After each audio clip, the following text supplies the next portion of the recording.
And from this day forth, you shall be known as Preston. Yes. Hey everybody, welcome back to another episode of The Witcher 3. I'm back here in Skellige, and had to repurchase my wolf talisman because I literally could not keep on playing without getting my wolf companion back. And yes, it's been a while since I actually used the summon, but it just doesn't sit well with me that the game randomly took my talisman away, so I had to come back here to Gremist. This is where you purchase the item, by the way. Some of you might be curious, because it is an Enhanced Edition exclusive item. And yeah, so we have a new one. So, as some of you may know, my last wolf companion was called Lydia. She was a female wolf. This time, I've decided this one is going to be a male wolf. Say hello to Preston. Hi there. Looks the same, behaves the same, but this is a completely new one. Rest in peace, Lydia. I will never find you again.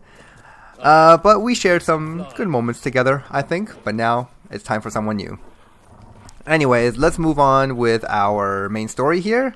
We got a mission to find a wight, so we can extract its saliva, to use for a concoction that Regis is going to make. I don't know what kind of potion or brew requires a wight's saliva, but, you know, it's not in our place as a lowly witcher to argue. I mean, Regis is a higher vampire. I trust he knows what he's doing. So let's go. Oh my god. Alright, so the first of our new wolf's quirks, he can phase through floors. Okay. Alright, speaking of wolves, we got some barghists here. But I'm sure Preston will help us out here. Alright, come on. I like using strong attacks a bit more. They do a lot more damage. But we got quite a few barghists. I swear I already fought these ones before. They just respawned. Hey, stay still, you. And one more. Oh, look at this. The classic struggle between beast and undead. Get him, Preston. You can win. Oh god, no! You can do this. Prove yourself in your first fight. Oh, wow. He died, but he will be back. Ugh.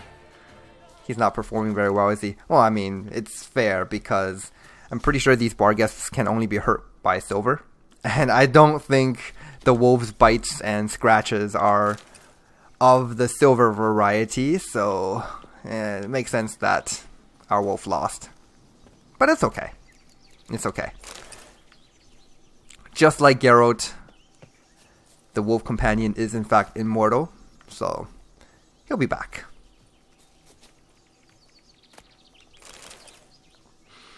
Okay, but of course, it does leave behind some guts, which I will not collect. Sorry. Rest in peace. In fact, I can probably just, like, summon you back here, right? Yeah, no problem. I don't use the wolf companion a whole lot, but when I do, it's kind of fun. It serves as a really good distraction against certain enemies. Not always necessarily the best damage dealer, of course, but if there are, say, I don't know, 10 humans, I would say he can maybe distract 3 or 4 of them, which is a big deal. Oh, jeez. More barghists. Hey, didn't that just kill you? Okay.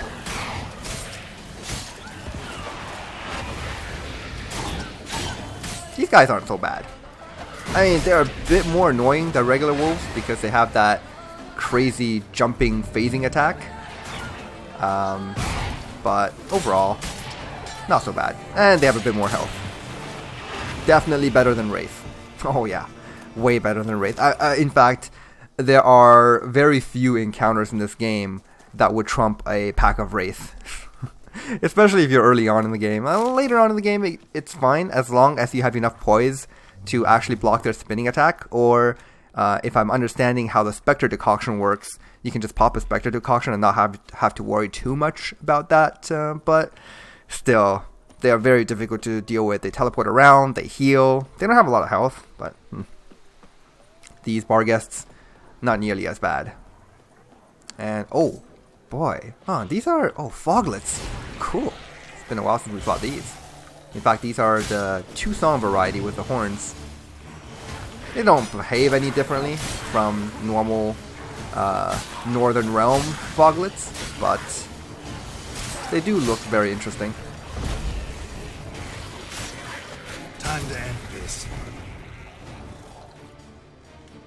Okay, nice. Foglet mutagen. A lot of other miscellaneous stuff. Actually, there are quite a few enemies here. What is that? Bar guests. Never a good omen. More bar guests.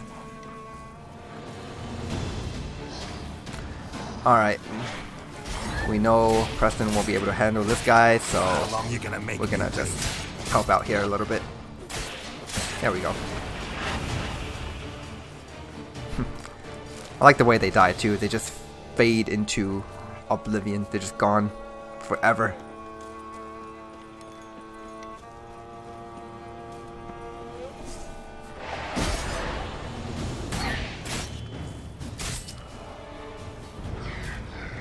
Hey.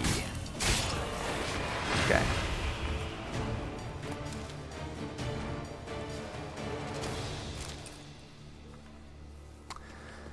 Okay, so we need to get into this Traz Tamara hunting cottage. Apparently with where this Spotted Wight lives. And Regis was right. The ravens were right. It's got a lot of spoons just hanging about. At first we didn't want to believe this. Ah, jeez. Why so many of these? Haven't we fought enough Vargas for today? Wasn't lying. Spoons all over the place. Yeah. What? Lost your nerve? Okay, Yurden, pretty good against these guys. You have no defense against them. Oh. Ugh. Just gonna try to kill them with Quen at this point. Quen is like a better version of Ard, honestly. Because it's like Ard Sweep, or Whirlwind as this mod calls it. But it's instant, and it does not do reduced damage. Okay, well, I took a lot of damage in that fight, but... when you use Quen or the Exploding Shield, actually either one, the Quen or the Quen Dispel, you get an explosion that does damage all around you. It's very powerful.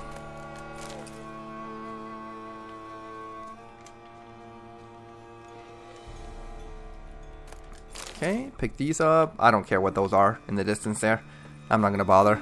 I need to head in here. Strange. Get a sense that the spoons are beating out some kind of rhythm. A message. Trying to tell me something. Like, get out or die? That's usually what spirits are trying to tell people whenever you trespass onto their territory. But, the Wight is not really a spirit now, is it? It's a regular good old necrophage. Actually very similar to a water hag. I think we fought one in this game before when we were doing the Grandmaster stuff.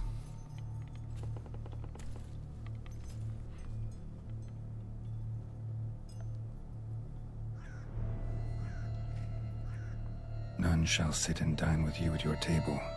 No spoon you have shall say to you, never again shall you wish to spy your reflection in the mirror. Sounds like a curse, all right.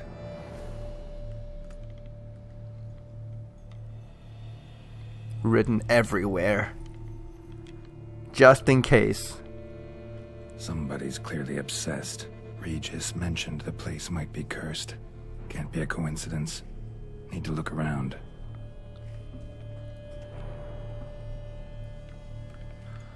Alright. Yeah, so we can take a closer look at this message. None shall sit and dine with you at your table. No spoon you have shall say to you, never again shall you wish to spy your reflection in the mirror. What a pigsty. Need to search it thoroughly. Find a way to collect some white saliva. White's obsessed. A real collector. Thoroughbred. Yep, spoons everywhere. Must be a real menace on the local spoon production. Spoons incredible. The craftsmanship must have graced a rich man's table. Oh, wow, it opens. Journal of some sort. Stained diary. Let's see. Maybe we can get some insight on what's going on here. For a few days now, I've been having dizzy spells. I've never experienced anything like this before. If it carries on, although I can't stand witchcraft and sorcery, I'll have to visit a herbalist. The dizziness has not gone away. Worst of all, it's been joined by pain, so strong that at times I cannot see. I've been to the herbalist. A repulsive old crone looked at me like she had seen a monster. She gave me some cursed mixture that I have to drink twice a day. It's not helping at all. Today, like every day, I looked in the mirror and I was lost for words. I usually check that I don't have any wrinkles or bags under my eyes, but today there are no wrinkles. But I'd rather that there were. I have hair growing from my breasts. It's horrible. It's got to be because of those damned herbs. I went to the herbalist to smash her face in, but her chambers were empty. She must have known what would happen to me and legged it. My family is starting to suspect something, although I am cutting the hair back, which is growing back faster and faster. I've tried to put the idea out of my head, but I can't hold it back any longer. Maybe it wasn't the herbs that have led to this, but a curse placed upon me by an old beggar whom I had to chase off one time. I have to find out. I have to hire someone who can find a herbalist. I cannot think, and it is getting hard to write. Loneliness, no family. Eat. I want to eat. Not a good spoon. Empty spoons. Nothing. Eat. It hurts. Mirror. Lies. No. Ah! Yeah, you can just see this guy descend into insanity as he writes in his journal. In the end, he just writes a bunch of A's. Poor girl. Or a girl. She was changing into a monster. Recorded it in her diary. Poignant. It is sad indeed. Although she did seem to stop writing in there. Otherwise, we'd see a bunch of other entries that just say a bunch of A's, right? Smashed mirror. As if someone couldn't stand to look at themselves. The monster. Journal's author, maybe? And by the way, does the story of turning away a beggar at your doorstep remind anyone else of Sleeping Beauty? Pretty ordinary. Sorry, maybe no. A little old. Was it? No, not Sleeping Beauty. Beauty and the Beast. I'm getting my Disney stories mixed up. And I know they're probably... shall say to you. Whatever lives here treated that literally. Still searching for the right spoon. Mm-hmm. Yeah, they're probably not like original Disney stories, but the Disney versions are probably the most famous. Someone's being cursed because he turned someone else away from a castle or a mansion. Another spoon. Yep, just as normal as the last one.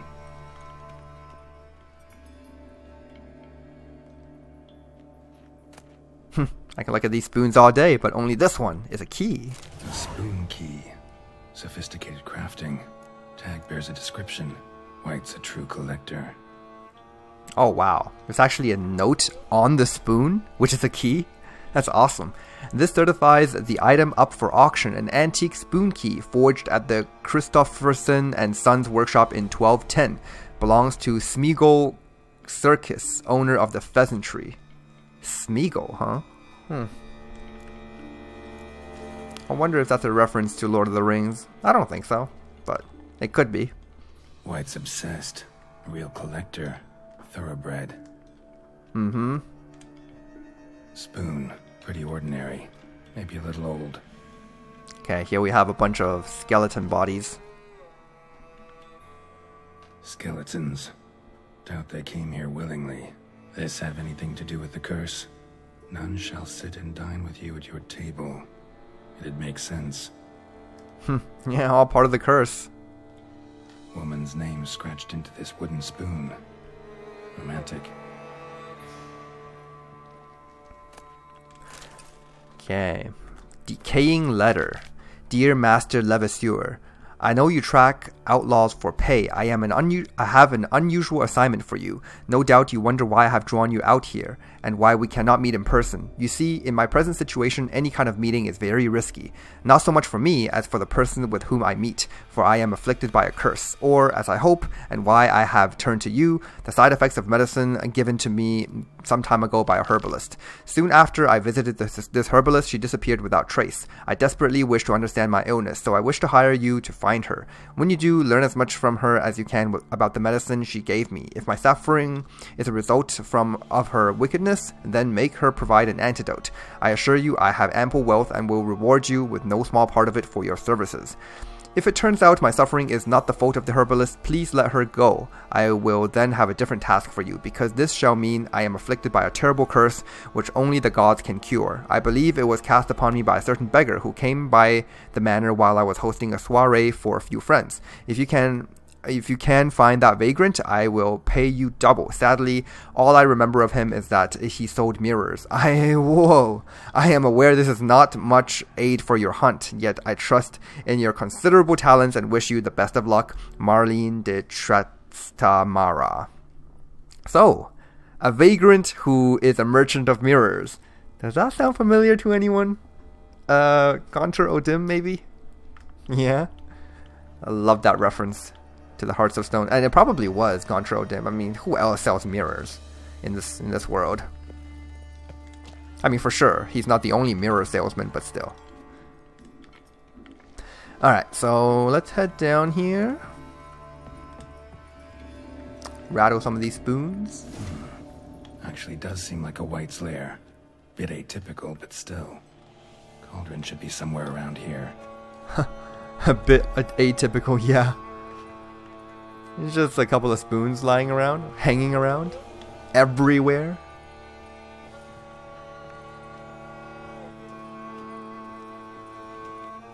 Cauldron I was looking for.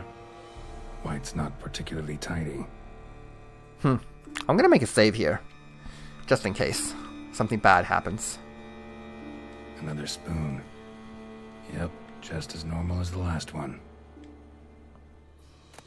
Greater green mutagen. Very nice. White knows how to craft some mutagens. Table's set.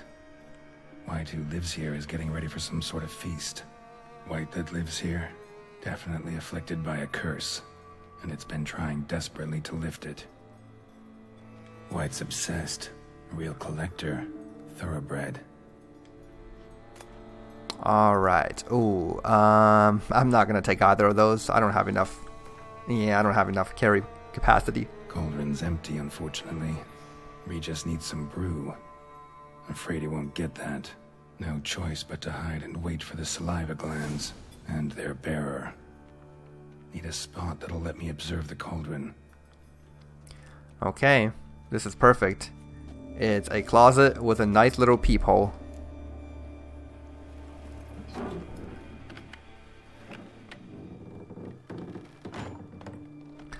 Not the first time we hid in hiding waiting for someone. Actually, not even the first time we hid in hiding waiting for a necrophage. If you remember the thing on Skellige. The Muy Diablen.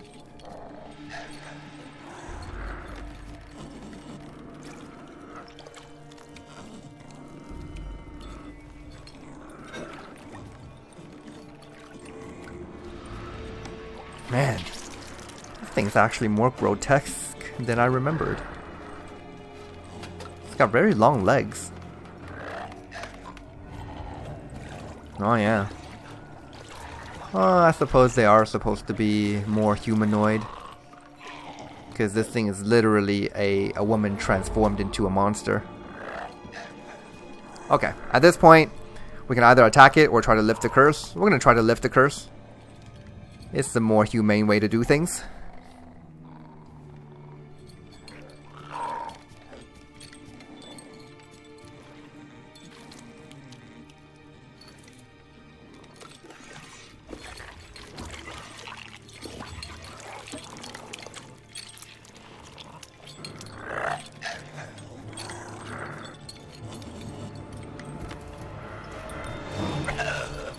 I'm not gonna hurt you. Wanna help? I've seen the words of the curse on the walls. Think I know how to lift it.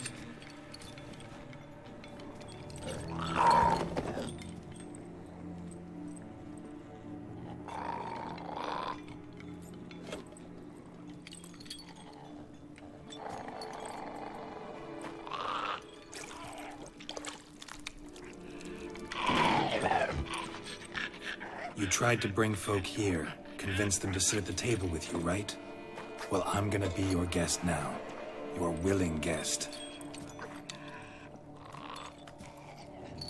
You can tell that this thing is very much sentient. Intelligent, almost. Just need a bit for Regis. And now we'll tend to you. Okay, so let's go over the exact wording of the curse first. Need to get this right. Words of the curse were, none shall sit and dine with you at your table. No spoon you have shall sate you. Never again shall you wish to spy your reflection in the mirror.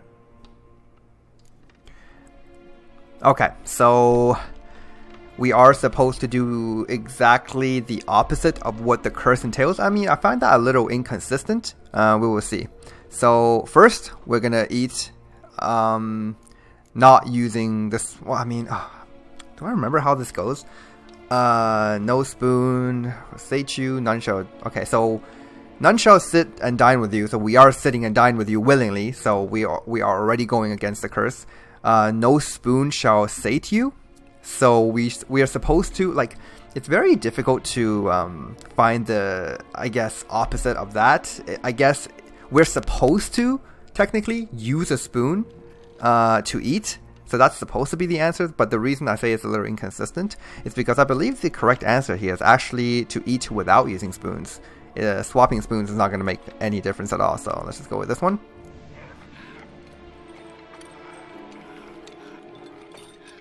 We can't use spoons. No, that won't work. You've been looking for a spoon that would feed you, but there's no such spoon. We need to eat without spoons.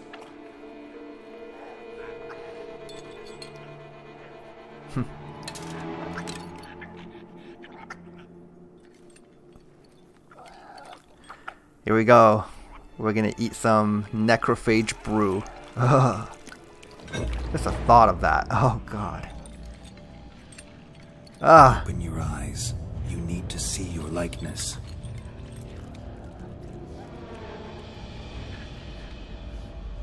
There's the reflection.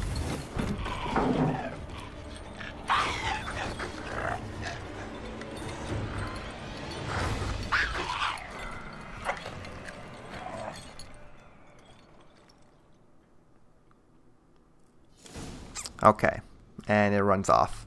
Think it worked. Just not quite like I expected. Need to see what happened to the white. Won't be hard to find given its stench. Yeah. I don't know if it's just me, and I'm just not interpreting the curse properly, but isn't it just a little inconsistent, like I said? Yeah. We're supposed to go against the curse, but the curse says, no spoon shall sate you, so technically going against it should be every spoon will sate you. So we should be using a spoon. But instead we don't use it. I don't know. Anyways. Let's see if we can find this white. Went down here. Yeah. Can definitely follow the smell. Went up here, I should say.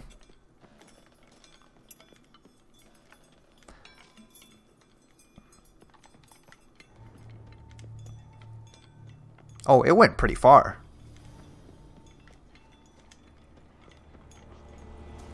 Hi there. Oh, jeez. Like we haven't fought enough bar guests in this episode already.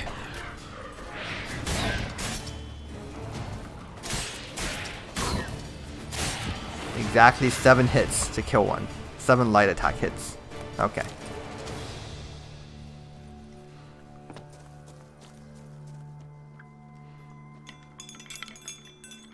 Oh, I hear something. Another bar guest. Get out of my way, you.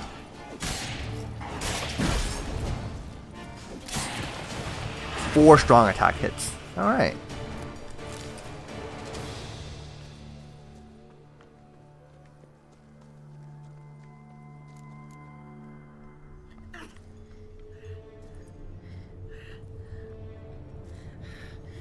easy. Not gonna hurt you. Eat. I must eat. Oh my goodness.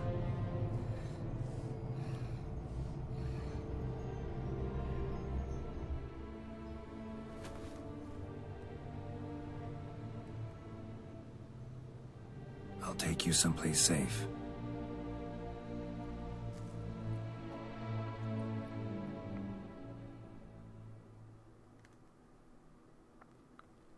Okay. We undid the curse. Very good.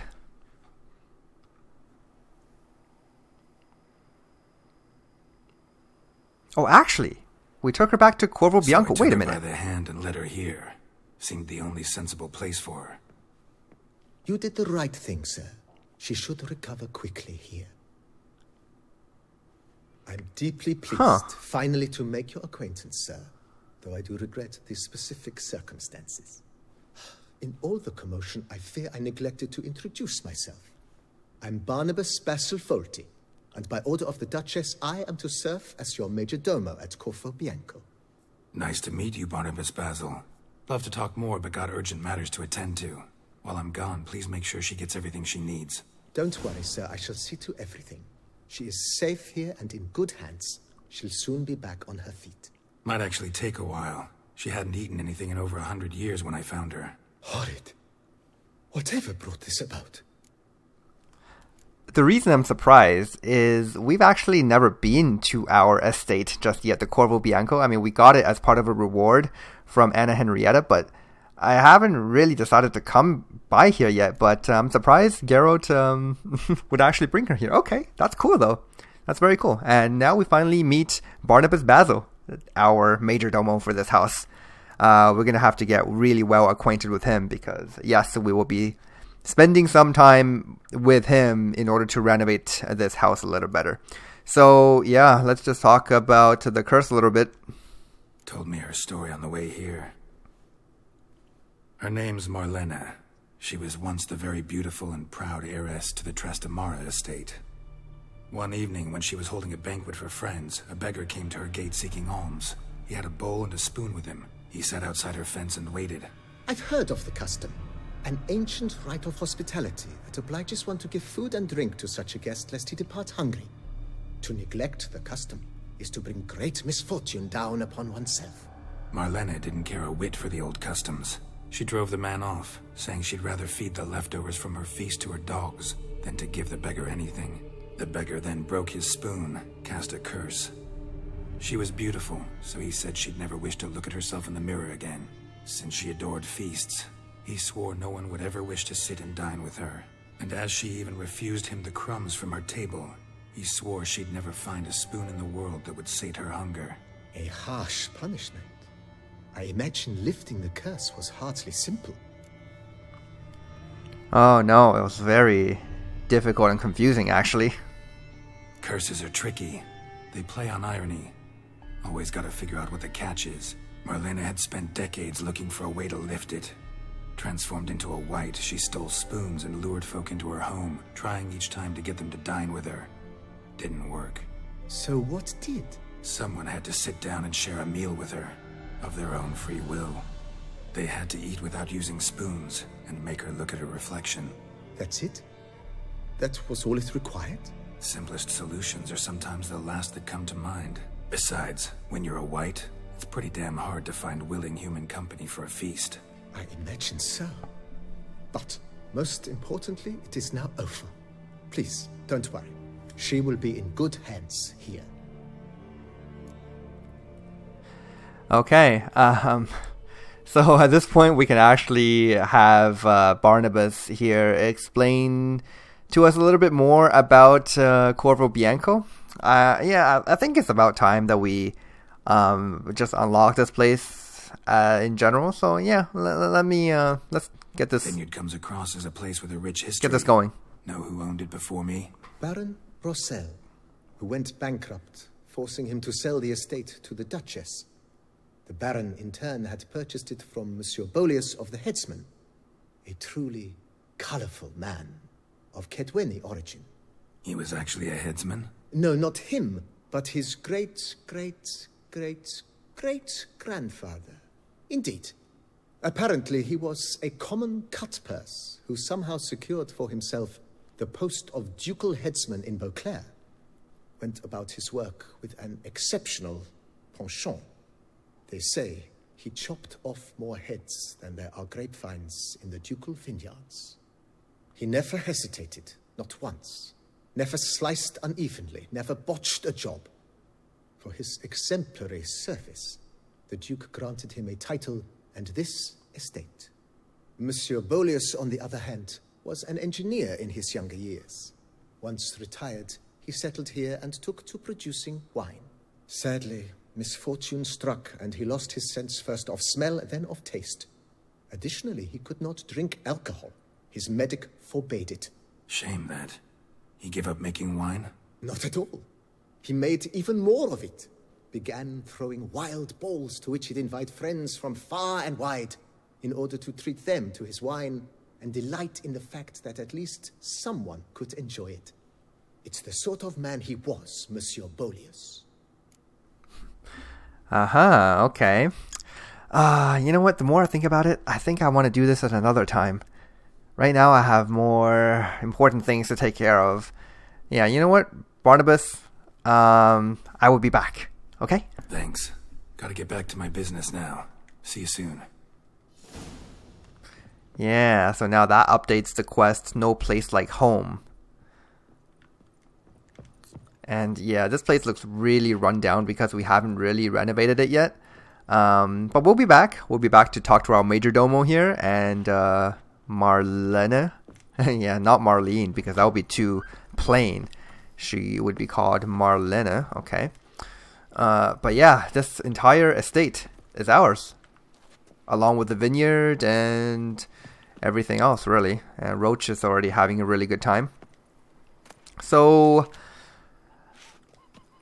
I need to go back to the house where the Wight was living in because we do have a quest here. Let's see. Yeah, spontaneous profits. We still have to, ask the owner of the pheasantry about the mysterious spoon. Okay, well, we can do that, but I also really want to go back to the house again, wherever that was. I think it was over here. We'll go back there eventually, but first, let's go over here to ask about this spoon we found, okay? Just to continue on the mystery of all these different spoons.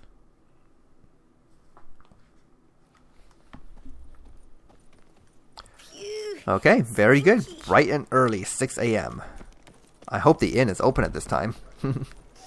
As far as I know, I don't think any inns are actually closed in this game at any time of the day. Unlike certain blacksmiths and armor smiths, they close down for the night.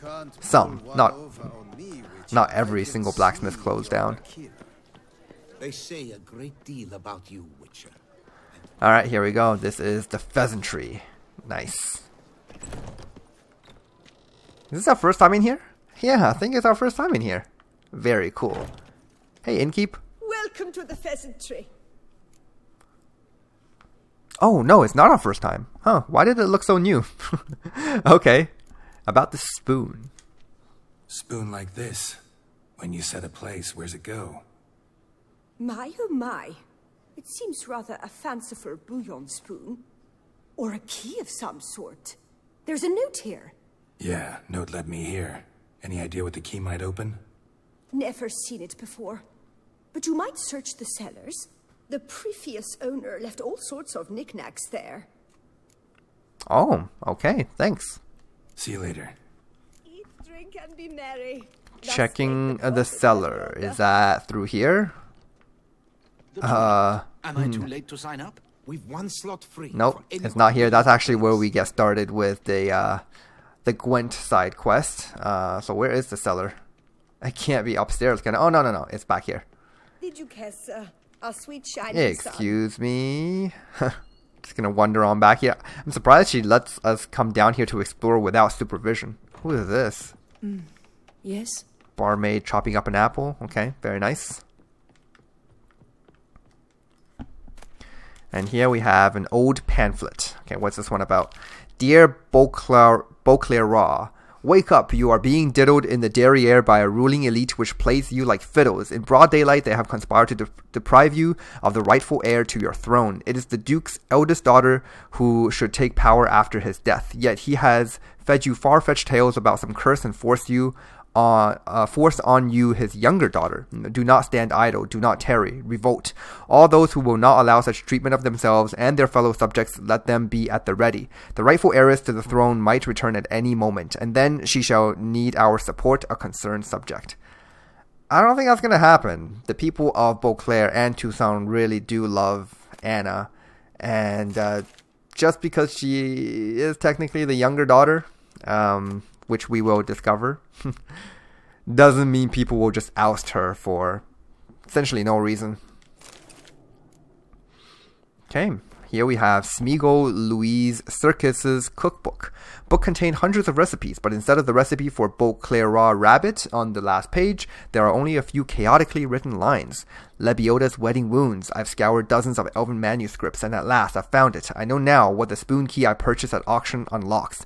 It is nothing else but the key to the legendary studio of Ramses Gorthon, the elven priest of the goddess Danamebi, whose culinary masterpieces remain unmatched even the best of our modern chefs. If I can find the ruins of this temple, said to be somewhere in Beauclair Forest, I'll find all of his legendary recipes, not to mention the other priceless treasures his grandmaster chef must have kept in the kitchen where he perfected his art. The rest of the page is covered with a large, greasy stain. Ramses Gorthon. That's a great reference. Of course, if that reference escapes you, I don't know how it would. It's referring to Gordon Ramsay, arguably the most famous celebrity chef, at least in Europe and North America. I don't know about other places. Sloth doth one gratify. Banquets and... Okay. So now, let's just take a shortcut, dive down here. We're going to go back to the Spoon Mansion. I totally forgot to explore the rest of that house when we were there with the Wight. Now we need to go back because even if there's nothing else of note over there, I'm not going to be comfortable until I explore the rest of the house. So that's going to take us this way. Tamara Hunting Cottage. Yeah, there's actually so much stuff we still need to do. Oh my goodness. We still need to talk to Barnabas at Corvo Bianco. We need to check up on Marlenis, see how she's doing. We need to go back to Regis to let him know that we have some of the Wight's saliva. Yeah, just a lot of stuff. Oh, we still need to go to Gorthon's treasure to see if we can find some recipes. Yeah, that's going to be fun. Okay. Oh. Where was that downstairs place again? Here we go.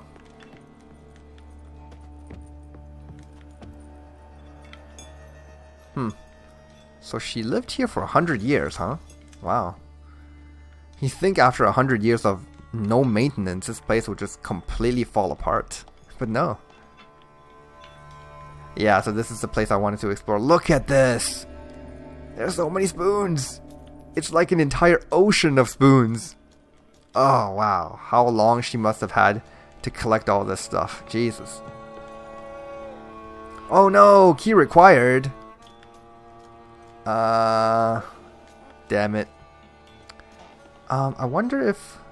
I wonder if that place is only accessible if we just decide to kill the Wight. I don't remember, but... Yeah, there's nothing here. Unfortunate. Oh, wait. There is something. Words of wisdom on beastly curses. Okay, so this is relevant to the situation. Monstrous curses and their description. Introduction: curses that change a fellow into a monstrous creature have existed since the dawn of time. They have a variety of origins and a variety of effects. It normally happens that a mage or sorceress casts a curse and the spell changes the subject. It doesn't always happen straight away. Sometimes the person who has been cursed changes slowly, bit by bit. It also happens that that a normal fellow can cast a curse, someone whose conscience is clear and who has done good in their life. Such a person can acquire power, and thus the aggrieved can place a curse on the evildoer. Such curses are strong and cannot be removed easily. Thus, everything by which human suffering is atoned is long-lasting and painful. Ooh. Okay. These curses actually remind me of the Nithing curse, which is a very, very nasty one, where all you have to do is create a totem, say the person's name, and that person will be cursed until you deflect the curse back to the person who wrote it. It's very deadly, but it's easily countered if you know what you're doing. Of course, we already solved a curse cast by Nithing back in Skellige. Yeah. It was a very morally ambiguous choice there, but I believe we decided to actually kill off the person who cast the curse, even though she didn't deserve it. It was the most sensible outcome. Anyways, it's time to look for the treasure.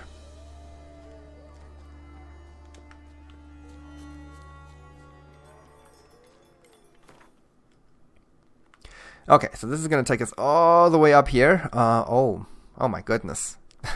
It's bringing us back here again? I mean, haven't we gone past this place like so many times? Okay. I guess Montcron Castle it is. Alright, we're almost there. I spared you guys most of the walk. Nothing really exciting anyway. But there is an abandoned site along the way, so on our way back, I'll probably check that out. But first, we gotta do this. Find this treasure. Whatever it is, it better be worth my time.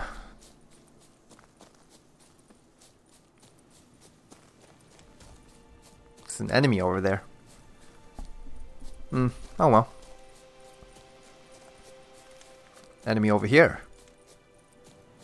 What are all these things? Huh. That would be like a pack of wolves or something. Okay, Elven Runes. So this is Danamebi Temple Runes. I'm looking for kind of a fast travel point around here so I can easily travel back and forth. Because this place is very hard to get to. Like, if you look at the map here, there's just no fast travel point in this region. I mean, I don't think you can come up to this part anyway, but still, we need one like around here, I guess. And maybe there is one. Okay, Elven Runes. Very well preserved. Here we go. That key unlocks this door.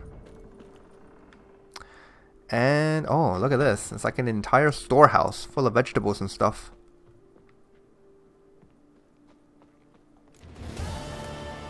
Oh, look at, oh my god, that's so cool. Recipe for Etoile Blanche pasta, honey spice cake recipe, crayfish boil recipe, 4 rubies, 9 diamonds, 3 silver spoons, golden mug, 3 diamond iridium ores, and a formula. Oh my goodness, that's awesome. We'll give those recipes a read a little later. For now, yeah, I'm just gonna take all of those things. Why not? Okay, I would say that was definitely worth it. Oh my god, okay, I'm at 200 out of 200 for carry weights. Oh, hi. Okay, I guess this thing is not happy that we stole its treasure. Bianchi. Alright, so very much like a night wraith or a noon wraith of some sort. Come on, come closer. Okay. But it does have a different set of moves, it looks like. Huh. Oh, alright. I want to dodge that in the future. Oh my goodness! He summons a bunch of minions!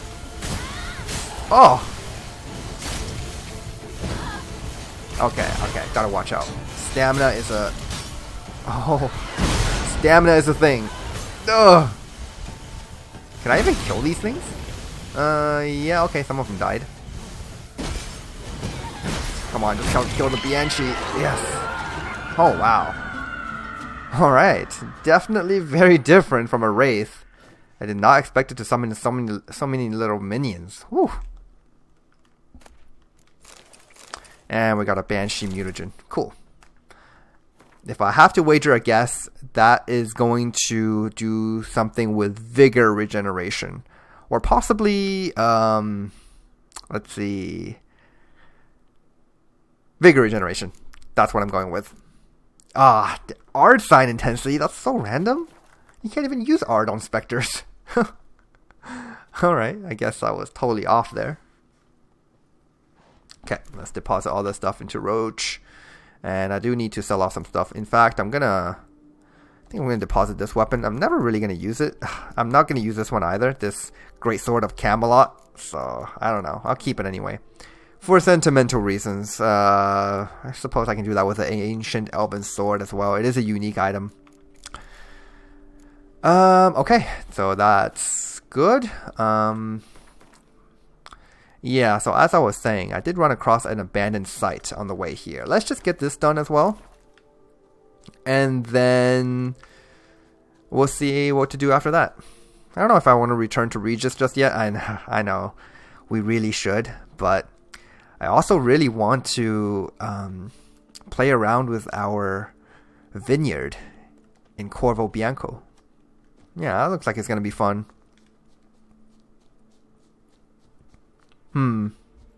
It's about time we have somewhere to settle down. I actually don't know if there will be a storage house there. I mean, Enhanced Edition took away all of the game storage chests and stuff.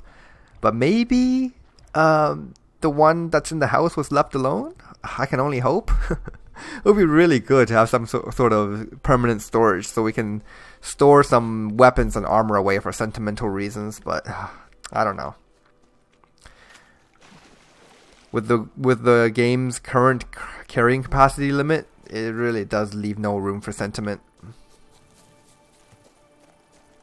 Okay, so nice, a fast travel point. The Bassiny or the Basin Farm. Let's see why this place was abandoned. Oh, I see why it was abandoned. Oh, is that a werewolf? Cool. It's been a long time since we fought a werewolf. All right. Well, I mean, before it notices us, we're going to prepare a little bit. Yeah.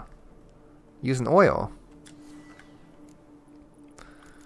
I didn't craft all these brown oils for nothing. Here we go. And I'll also drink a... Hey, you know what? We haven't drank a decoction in a long time. Actually, not now. We'll drink one later at a different time. We don't need to use a potion, I don't think. Just the brown oil is fine. Save the game. And you're on, werewolf. I need to take out my silver boats. Let's just start with it.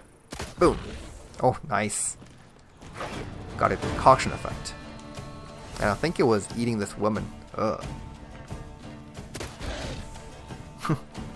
Alright, werewolf, you gonna come? Come on.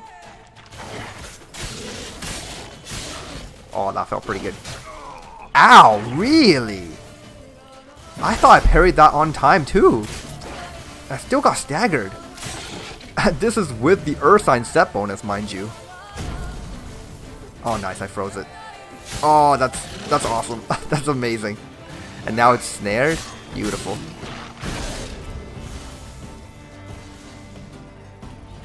Okay.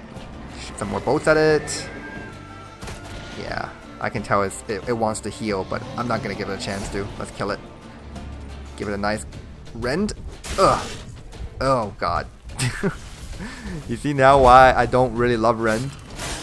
If you don't upgrade the skill, it's terrible. It consumes all your stamina and it doesn't do much damage. Okay. Yeah, with all the tools that we have developed throughout the course of this game, werewolves have in fact become much easier than they were.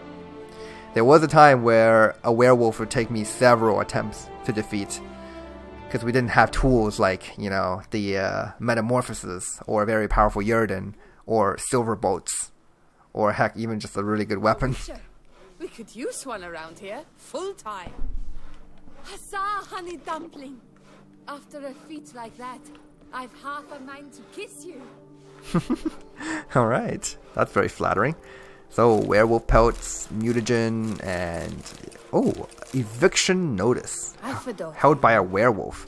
To Hubert and Gazelle Durate. In connection to my recent acquisition of the Bassin farm, I, the undersigned Countess Tiffin Baudet de Sacour, do hereby inform Sirs Hubert and Gazelle Duret, who currently inhabit said piece of real estate, that they are obliged to vacate the premises within no more than 7 days of receiving this notice. In the case of failure to comply with this warning, the matter will be referred to the appropriate enforcement bodies. This is legally binding notice and has been prepared in accordance with the Act on the Bassin farm issued by the Beauclair magistrate. Sincerely, Countess Tiffin Baudet de Sacour. Oh, wow.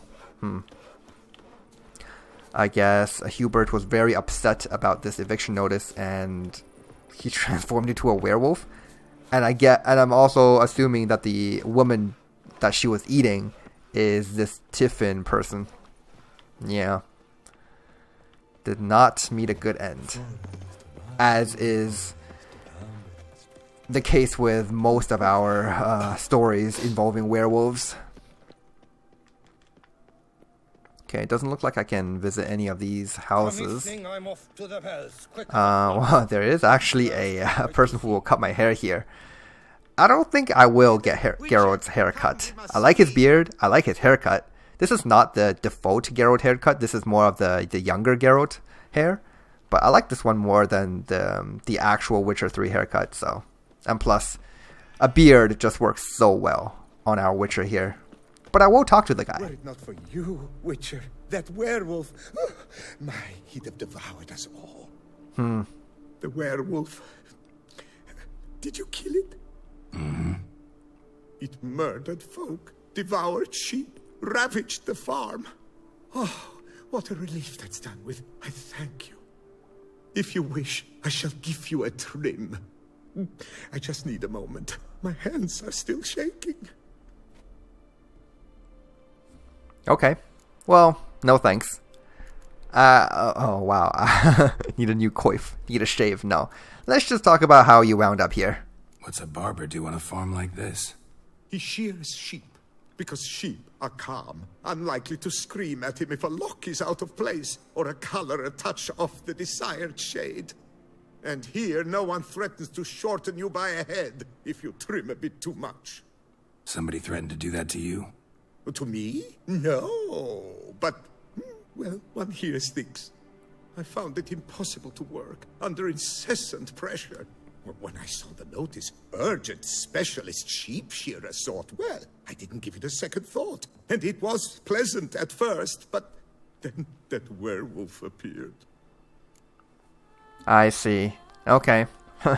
Well, I mean, I don't know why we took off our armor. It's time to go. Take care now. Don't actually need a shave.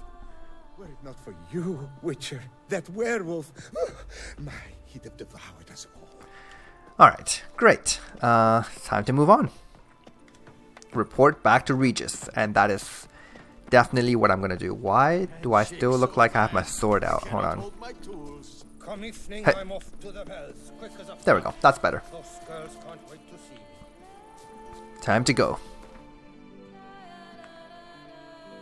Yeah, back to the cemetery. Whose name I dare not pronounce again.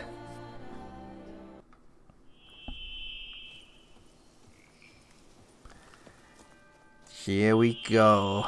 Actually, why don't we read another one of these tombstones? Let's go with this one. I love reading these. Pavel Sasko, a man of small stature and enormous spirit. With a hardy and fierce dancer, sadly he forgot to eat and perished. Wow.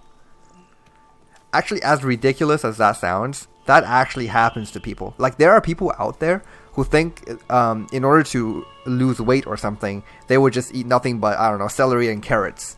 And obviously, or maybe not carrots, but celery and, I don't know, another leafy vegetable. And they would just literally eat nothing but that, and then they get extremely malnourished, and they just end up dying. I actually have heard about a person who did that, which is ridiculous, because you have to feel kind of bad for them for not knowing that you're not going to get any energy by eating just celery. In fact, you're kind of losing energy by trying to digest that stuff. And when you're not taking in nourishment, you will eventually die. That's just... yeah. Anyways. Martin Oh, Jesus. Talk about a name I can't pronounce. Let me try this just once. Pshibilovic. How did I do? Composer. In truth, it was he who composed Twinkle, Twinkle, Little Star. Oh, yeah, really? Huh. I didn't know that song existed in the Witcher universe. Christoph Lipka, musician, virtuoso in every key. Ha, nice. I know I said I was only going to read one, but I just love... Sorry. I just love examining these. Gaspar Daffy Shimchak. Ladies' man. Enjoyed walking the streets of Beauclair at night, belting out Nilfgaardian ballads. His diction put the most distinguished actors to shame. One last one, I promise. Oh god, what is that?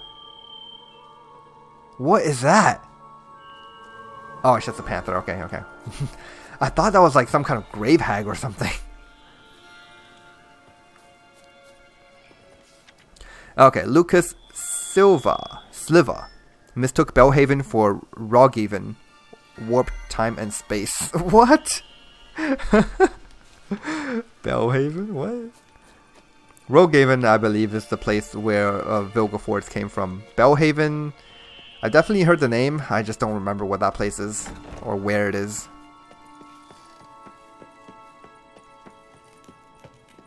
Okay, I am back, Regis. You miss me?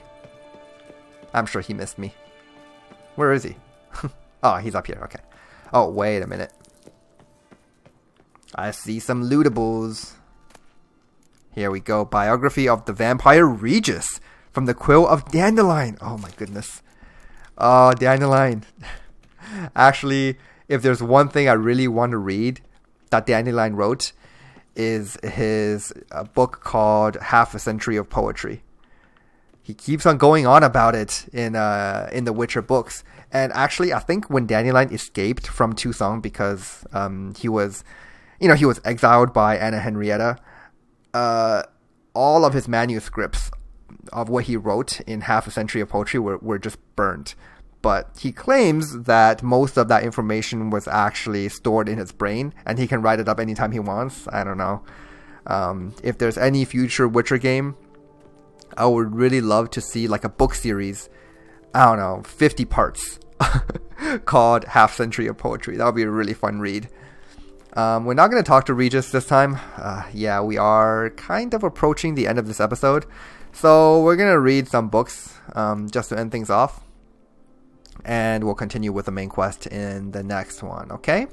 So let's read this one. Biography of Vampire Regis from the Quill of Dandelion. One of the most extraordinary individuals I have encountered during my numerous adventures at Geralt's side was a vampire known as Regis. To be precise, he was known as Emil Regis Rahalek Tersif Godefroy. By his own reckoning, he was 428 years old and was the descendant of the unfortunate beings trapped in our world during the conjunction of spheres.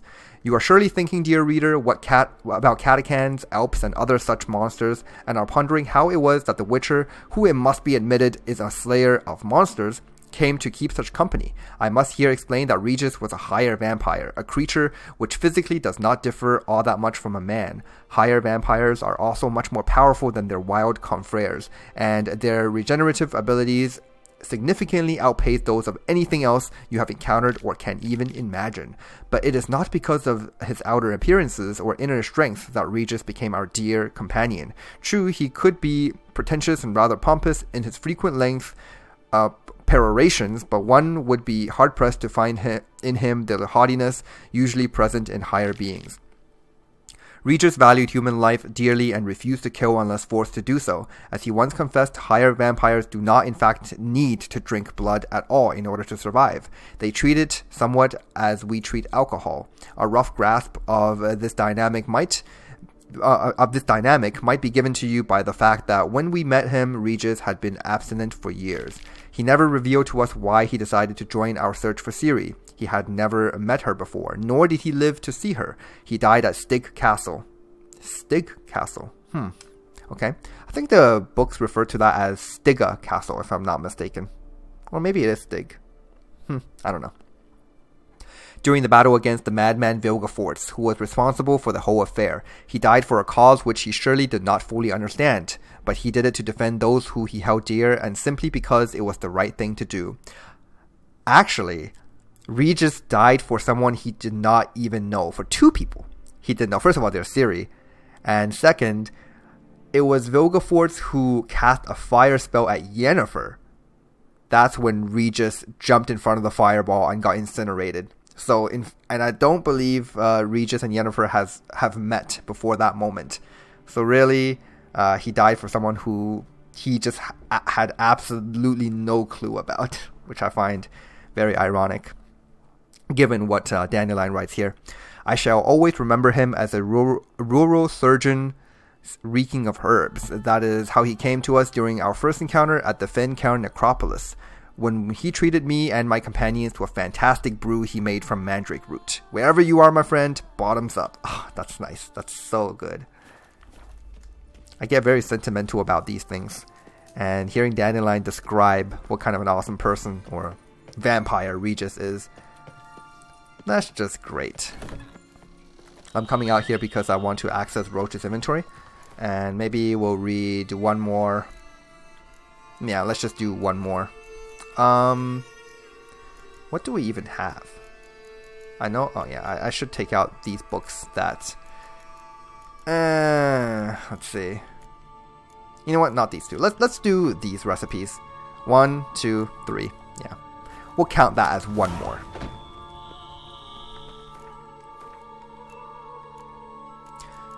So here we go. Recipe for Etoile Blanche pasta. I have no idea what that is. Ramses Gorthon's recipe for Etoile Blanche pasta. Ingredients, a whole bunch of stuff. Hearty scoop of thick yogurt, preferably Gemarin style, a handful of chanterelles, 1 glass of red wine semi-dry, 1 turkey breast, tagliatelle pasta to taste, 6 cherry tomatoes, 1 bunch of arugula, 1 Zeracanian bouquet garni, the kind with exotic herbs and spices, Duntine olive oil, 1 small bowl of ricotta, salt and pepper, 2 cloves garlic. Now, this could actually be like a real recipe. Of course, you have to substitute the Zeracanian bouquet garni with maybe a real one with just, I don't know, regular spices. But everything else here seems to be things you can actually get in real life. Duntine olive oil can just be like regular olive oil, right? Rub the turkey breast with salt, then immerse in a marinade made of the yogurt, Zeracanian bouquet, and crushed garlic. Leave in a cool place for at least 2 hours. Boil the chanterelles till they are soft, but don't make jam out of them. Remember, al dente, you fool. This is great. Prepare the tagliatelle in the same way. If you make mush here, you might as well hang up your apron for your no chef. Once the turkey is taken on the bouquet's fragrance, throw it in a pan with the heated olive oil. Pour in the wine. Once it's boiled off, toss in the pasta. Let it fry for a bit. Cut the cherry tomatoes in half and add them to the noodles. Give it all a good peppering. After add 2 tablespoons of ricotta. Mix thoroughly. Plate the dish and decorate with the arugula. Next one, honey spice cake recipe. Ingredients: 3 cups raw buckwheat honey, 4 cups spelt flour, 1 pat butter, Zeracanian spices to taste, 3 eggs, half cup cow's milk, 1 pinch rock salt. Heat the milk, honey, and butter to a simmer over a low flame, then let cool until lukewarm.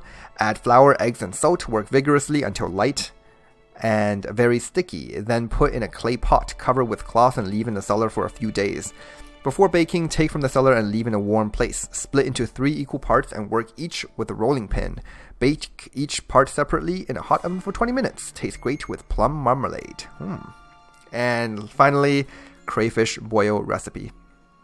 Ingredients: 1 full net of crayfish, salt, pepper, bay leaf, dill. Oh, very simple. Boil water in a large pot, add salt, pepper, and bay leaf, chop dill, and add to give added freshness. When water reaches a rolling boil, add crayfish alive and boil for 20 minutes until they turn a bright red. Remove pot from heat and leave in a cold place for a few hours while the crayfish absorb the flavors. Best served warm with a dry white wine. Very nice. I wonder if someone has already tested these recipes. I mean, with all of these, what is that channel called? I don't watch a lot of cooking channels on YouTube, but there's this one guy. Is it Binging with Bab? I don't know, but there's one guy who makes different recipes from video games. I bet someone has already done this with these recipes from The Witcher 3. Someone has to. There's no way people haven't done it already. Because these are all commonly found ingredients in real life. Well then, we're going to end things off here. Regis is just over there working away. We're going to talk to him in the next episode. Hope you guys enjoyed this time. I'll see you in the next one.